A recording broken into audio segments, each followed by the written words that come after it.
गांव से कह रहे हैं कि ऐसी खबरें आ रही हैं। आखिर मकसद क्या है, सरकार या मीडिया क्या दिखाना चाह रही है?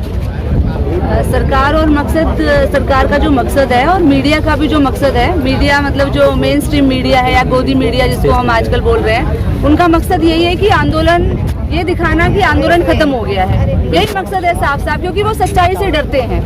सच्चाई दिखाना उनके बस की बात नहीं है, क्योंकि 7 सालों में उन्होंने जो भी दिखाया है वो सरकार की झूठ ही दिखाई है। तो अब जनता सच बोल रही है, तो उसको दिखाने में उनको दिक्कत हो रही है।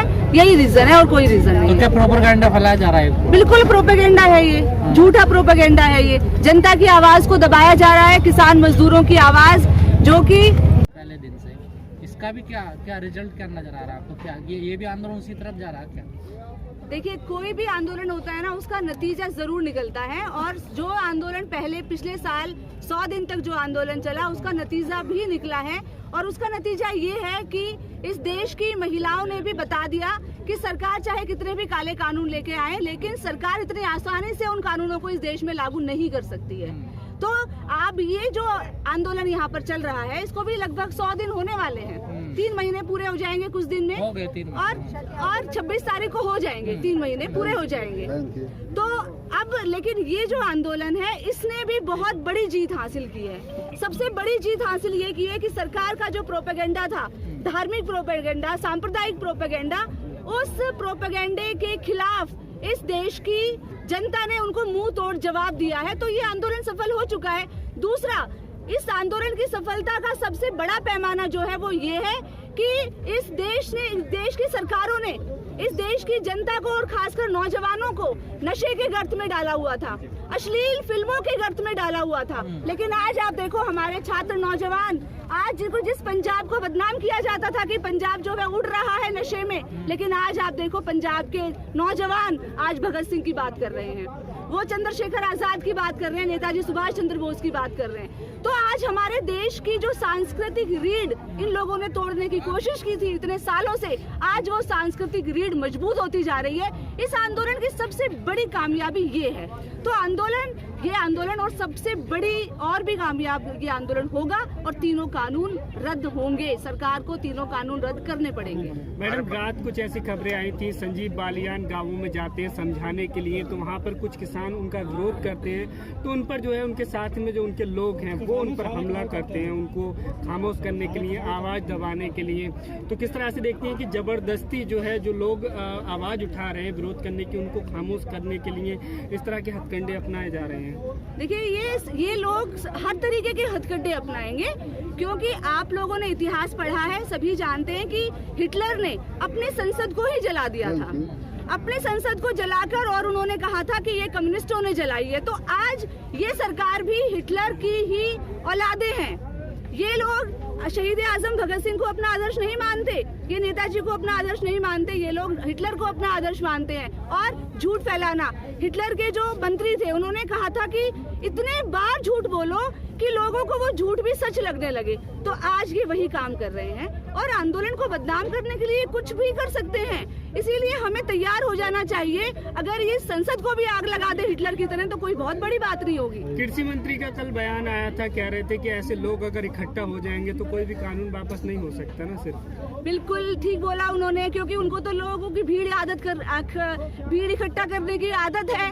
वो लोग अपनी रैलियों में लोगों को भीड़ इकट्ठी करते हैं, लेकिन यहाँ भीड़ अपने आप ही आ रही है।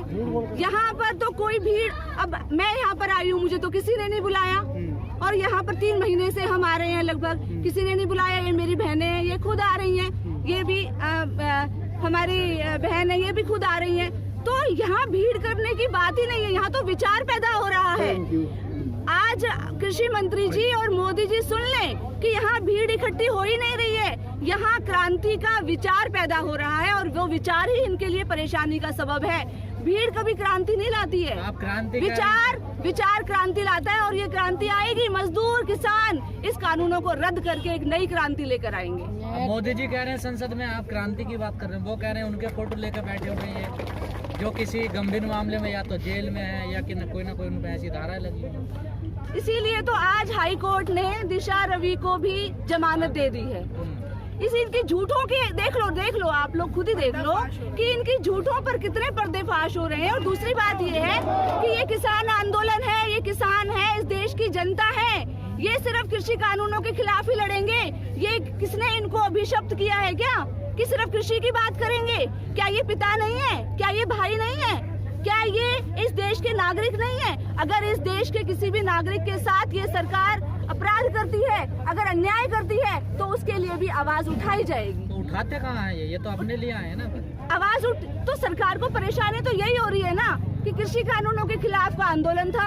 अब यहाँ बात तो हो रही है बेरोजगारी की भी, यहाँ बात हो रही है कि शिक्षा नहीं मिल रही है लोगों को, यहाँ बात हो रही है कि एक दिन में 97 महिलाओं के साथ बलात्कार क्यों हो रहे हैं, ये सरकार क्या कर रही है। यहाँ डीजल जो महंगा हो रहा है, पेट्रोल महंगा हो रहा है, उसके खिलाफ यहाँ आवाज उठ रही है।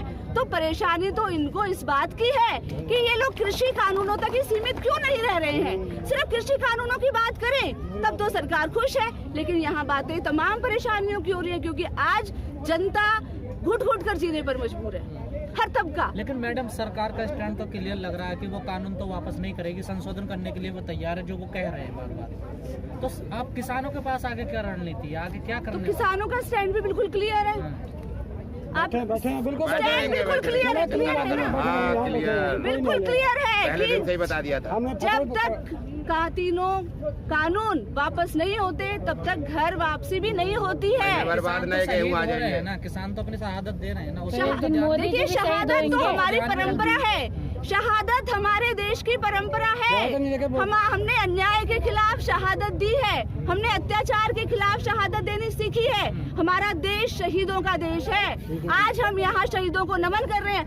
आज शहीद अजीत सिंह जी को आज हम यहाँ नमन कर रहे हैं, उनका दिवस मना रहे हैं। तो हमारे देश में शहीद होने के लिए प्रेरित किया जाता है। अपने देश के लिए हम शहीद होंगे, हमें कोई दिक्कत नहीं है। और भी पता नहीं कितने किसान शहीद होंगे। हरियाणा के कृषि मंत्री जेपी दलाल कहते हैं कि ये किसान घर पे होते तब भी मर जाते।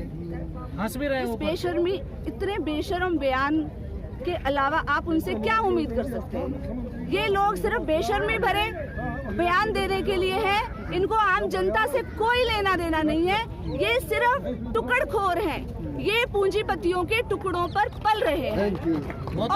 और इनका कोई भी स्टैंड नहीं है, इनका कोई भी देश के प्रति, अपनी जनता के प्रति कोई इनकी जवाबदेही नहीं है, कोई जिम्मेदारी नहीं है। चलिए ठीक है, आइए। Press the bell icon on the YouTube app and never miss another update.